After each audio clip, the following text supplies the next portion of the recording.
बुधवार से वार्को सिटी में श्रीमद् भागवत कथा ज्ञान अमृत का शुभारंभ हुआ। विश्वविख्यात लोकप्रिय भागवताचार्य सुश्री जया किशोरी जी को व्यासपीठ पर देख श्रद्धालुओं के चेहरे खिल उठे।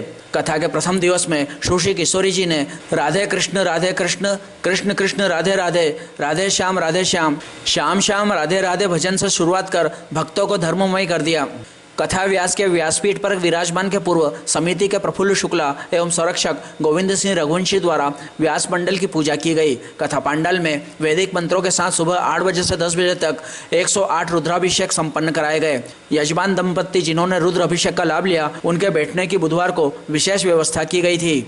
सभी समिति जनों द्वारा भागवताचार्य सुश्री किशोरी जी को दुपट्टा भेंटकर स्वागत किया, जिसके पश्चात भागवत महापुराण की आरती की गई।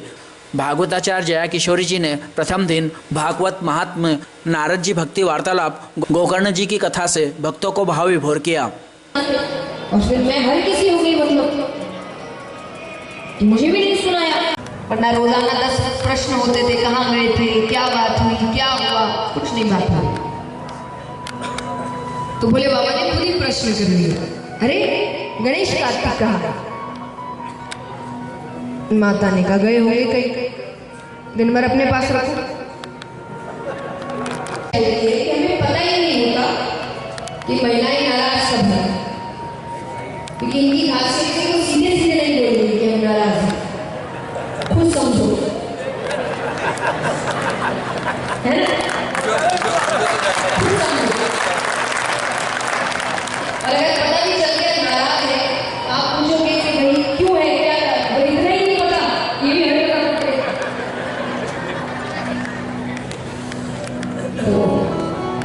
तो ये उनकी दिक्कत होती है कि कैसे समझे।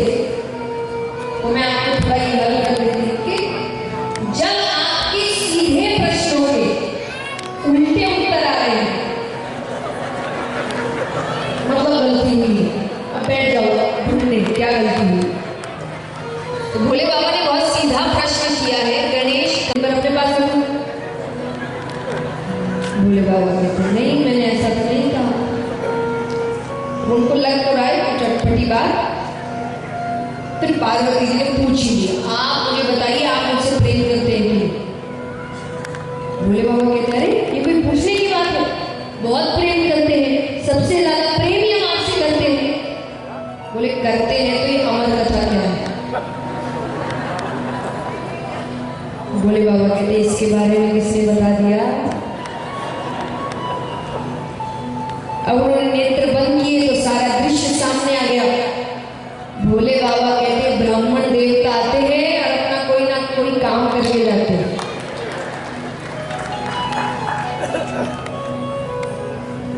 तो उन्होंने कहा कि नहीं सुनाई तो अब सुना देंगे। माता कहे अब तो सुनानी पड़ेगी, अभी तक क्यों नहीं सुनाई? भोले बाबा कहते एक बात बताइए, मैं आपको कोई भी कथा सुनाता था तो आप क्या करती थी? बोले जो करना चाहिए, प्रचार प्रसार, मैं और भी 10 लोगों को बताती थी। बोले बस इस कथा का ऐसा कोई नहीं कर सकता। इस कथा का नाम क्या है? हाँ, अमर कथा, यानी सुनने वाला अमर हो जाए। तो सबको थोड़ी सुना सकते हो। तब माता कहती ठीक है, मैं किसी को नहीं सुनाऊंगी, पर आप मुझे सुनो। तो कैलाश पर्वत की ऊंची शिला पर जाकर बैठते हैं, कल्पतरु वृक्ष के नीचे। भोले बाबा का स्थान थोड़ा ऊंचा रहता है, ये कैसे वो दोनों हमेशा साथ में बैठते हैं। मैं हमेशा एक बात कहती हूँ कि जब कोई भी कथाकार बैठते हैं, सबसे प्रणाम करते हैं, बहुत सम्मान देते हैं, तो सम्मान उनका नहीं होता, तो सम्मान स्थान का होता है। क्या आप स्थान को प्रणाम कर रहे हैं, हमें नहीं कर रहे हैं। यहाँ पर भी भोले बाबा पार्वती जी ऐसे हर वक्त साथ में बैठते थे, पर जब अहंकार कब आता है? जब आपको लगने लगता है हम कर रहे हैं, आप कुछ नहीं कर रहे, आप ही करना होता तो पहले ही कर लेते। जैसा मैंने कहा आवाज अच्छी लगी होती तो पहले ही लग जाती, पहले तो नहीं लगी। कितने प्रसंग हुए मेरे साथ की आवाज सुनकर लोग ये गाएंगे, गलती तो नहीं करती बुलाकर। सच्ची घटनाएं सुना रही है। अब बड़ी अच्छी लग रही है सबको आवाज। अब कह रही है ये आवाज जिंदगी बदल रही है। आपकी आवाज सुन के सिर्फ वहां से उतर। तो अहंकार कब आता है? जब व्यक्ति ये सोचने लगता है कि हम कर रहे हैं, हम कोई नहीं कर रहे, कोई कर रहा है। आपको उसने बस एक निमित्त बनाया है करने का। तो उस वक्त अहंकार की जगह और प्रसन्नता होनी चाहिए कि उसने आपको इस लायक समझा। ऐसे व्यक्ति में कभी अहंकार नहीं है, याद रखना। भगवान की सबसे सुंदर शिक्षा गीता में ये देते हैं कि तुम नहीं कर रहे, तुमको लग रहा है तुम मार रहे हो, ना तुम किसी को मार रहे हो ना तुम किसी को बचा रहे हो, तुम दोनों ही नहीं कर रहे, ये सब मैं कर रहा हूं।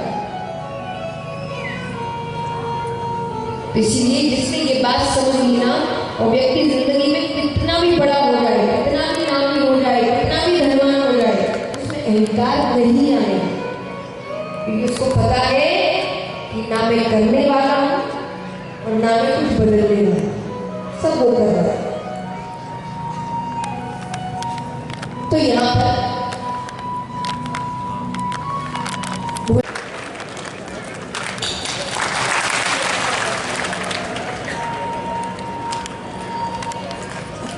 पहली ताली बजाई। ताली बजाते ही जितने भी जीव जंतु थे कैलाश पर्वत पे, सब कैलाश पर्वत छोड़कर जाने लगे। अमर कथा है ना। कैसे? जब देखिए आपने कथा कराई है, बहुतों को निमंत्रण दिया होगा, जो समिति वाले सब, आपने सबको कईयों को निमंत्रण दिया होगा। कई बार होते लोग बड़े बड़े धनवान व्यक्ति, बड़े बड़े पद में तंत्री मंत्री सबको बुलाते हैं, तो उसमें से कई होंगे हाथ बंद कर, तो वही उसी व्यक्ति को अपने घर में अपने पोता पोती के सामने उसको हंसाने के लिए जोर जोर से ताली बजाने में शर्म नहीं आती है, और कथा या कीर्तन में आकर ताली बजाने में बड़ी तो ताली नहीं बढ़ो है ना, नहीं बजाओ अच्छा बजा, भगवान पे एहसान भी कर रहे ताली बजा रहे जैसे। तो ये क्या है? अहंकार। कि आप यहाँ आने के बाद ये सोच रहे हो मैं कौन हूँ। जो व्यक्ति खुलकर ताली बजाता है उसमें ये तो है कि इस स्थान भगवान से तो ऊपर नहीं मान रहा हूँ, इसलिए ताली पहली चीज आपके अहंकार को दूर करती है। दूसरा,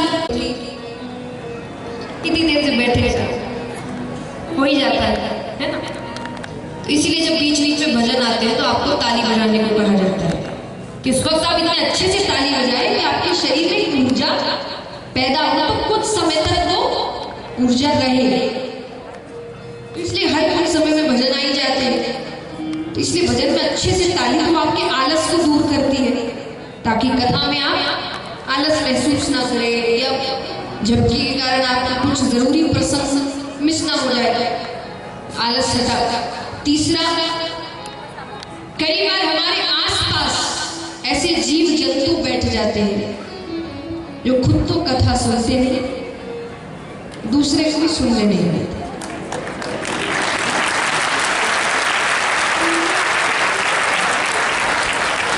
हर थोड़ी देर में सुपारी, पानी, कहाँ के कितने पूरी कहानी की अपनी कथा चल रही है। सच्ची बात है, ऐसे लोग आते हैं आसपास, कई बार पूरी कहानी वो वहीं करेंगे। एक बार दो दोस्त थे, ऐसे लोगों के साथ सिर्फ कथा के अंत में क्या होता है देखिए।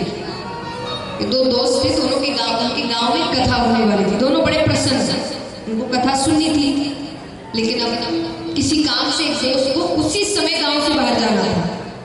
तो उसने कहा कि दूसरे को कि तुम तो सुन लेना, मुझे बताना, मुझे तो जरूरी काम से जाना पड़ रहा है, मजबूरी है। अब कथा हो गई, उसके बाद वो व्यक्ति आया तो दोस्त से मिलता है, तो उसने कहा कथा कैसी हुई? उसने कहा बहुत अच्छी हुई, इतनी अच्छी बातें बताई गई, इतना आनंद आया, एकदम बहुत बढ़िया, और बार बार तारीफ कर रहा है, इतनी अच्छी बातें हुई, ऐसी ऐसी बातें बताई गई, अरे जिंदगी बदल दे रही, ये कर दे। तो सामने वाले को ऐसा लग रहा है कि तो एक दो बात बताओ ना, क्या बोला गया? अरे वो बोले बहुत अच्छी कथा हुई, बहुत अच्छी बातें बताई, बड़ा आनंद आया। क्या हुआ? बोले वो याद नहीं, पर कथा अच्छी हुई।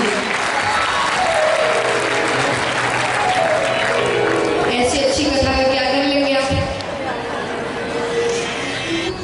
फिर यही लोग कहते हैं, जब कहा जाता है कि श्रीमद् भागवत सुनने से कल्याण होता है, हमारा तो नहीं हुआ, हम तो 10 बार सुनिए। चल रहा है बस।